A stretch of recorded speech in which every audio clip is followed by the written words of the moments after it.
Excuse me ma'am.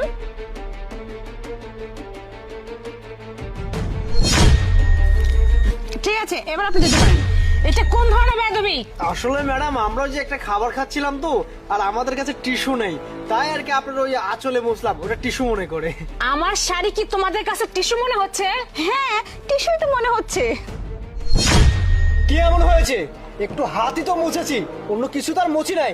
যান এখান থেকে, ফালতু বকবক করতে আসছে এখানে কোথা থেকে। যান। তোমাদের মতো ছেলে মেয়েরা না সব সম্পত্তিকে নিজের বাপের মনে করে, তাই না? হ্যাঁ ম্যাম, আপনি একদম ঠিক কথা বলছেন। ওর বাবাই তো সবকিছু। ও, তুমি বড়লোকের ছেলে দেখে তোমার বাবা সব সম্পত্তি কিনে নিয়েছে নাকি? এই মহিলা, বেশি কথা বলা শিখে গেছেন তাই না? আরে শুধু তো হাতই মুছেছি, আপনার শরীর থেকে তো আর এই কাপড়টা আমরা খুলে নিয়ে মুছি নাই। আর তাছাড়াও আপনার যে শাড়িটা, এটা তো টিস্যুর মতোই লাগছে। কি এত অন্যায় করে ফেলেছি? হ্যাঁ, ও বুঝতে পেরেছি, আপনি কেক খাবেন? কেক খাবেন? দাঁড়ান, আপনাকে কেক দিচ্ছি। মহিলাদের সাথে কি ধরনের আচরণ করতে হয় তা কি তোমার জানা নেই? আমি একটা বিধবা মানুষ, তুমি দেখতে পাচ্ছ। বিধবাদের সাথে এই আচরণ করতেছো, এটা কি তোমার উচিত হয়েছে? আচ্ছা, তুমি তোমার মায়ের সাথে কি এই আচরণই করো নাকি?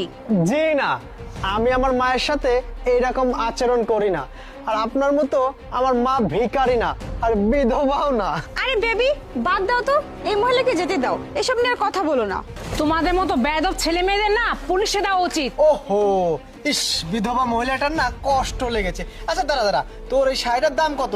আমি শোধ করে দিচ্ছি। এই এই নে, এই টাকাটা রাখ। এই নে নে নে নে। আরে কি দেখছিস, টাকাগুলো তুলে নে, নিয়ে শাড়ি কিনে নিস একটা। তোদের মতো বেয়াদবদের না। এই মহিলা, খবরদার না, একদম এসব করার চেষ্টা করবেন না। বেবি, চলো তো এখান থেকে। বেশি বাড়াবাড়ি করলে পরিণাম খারাপ হয়ে যাবে। চলো বেবি। কিরে, তুই তুই এখানে?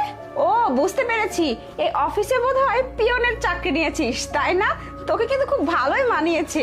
মুখ সামলে কথা বলো, এই অফিসটা আমার। দেখ, ফালতু বকবক করিস না। সামান্য একটা পিয়ন হয়ে নিজেকে অফিসের বস দাবি করতেছিস? আমি এখানে বিজনেস ডিল করার জন্য আসছি, আমার হাতে না ফালতু কোনো সময় নেই। তুই তোর বসকে ডেকে পাঠা এখানে, যা। আমি বলতেছি না এই অফিসের বস আমি, আর আমার যা কিছু আছে না সবকিছু এখানে আমার। আর আমি বলতেছি, তোমার মতো মেয়ের সাথে না আমি কোনো বিজনেস ডিল করতে চাই না। তোমার সব প্রজেক্ট আমি বন্ধ করে দিছি, এই মুহূর্তে বের হয়ে যাও আমার সামনে থেকে। দেখুন, আপনি না রাগ করবেন না। ওই সেদিন একটু বন্ধুদের সাথে মজা করতে গিয়ে আপনার সাথে একটু খারাপ ব্যবহার করে ফেলছি, সামান্য একটা মিসআন্ডারস্ট্যান্ডিং হয়ে গেছে। প্লিজ আমার প্রজেক্টটা ক্যান্সেল করে দিবেন না। এই প্রজেক্টটা ডিল করতে না পারলে আমার অনেক বড় ক্ষতি হয়ে যাবে ম্যাম, প্লিজ। তোমাদের মতো মেয়ে না আমার অফিসে কোনো ডিল করার সুযোগ পায় না, কারণ তোমাদের মন মানসিকতা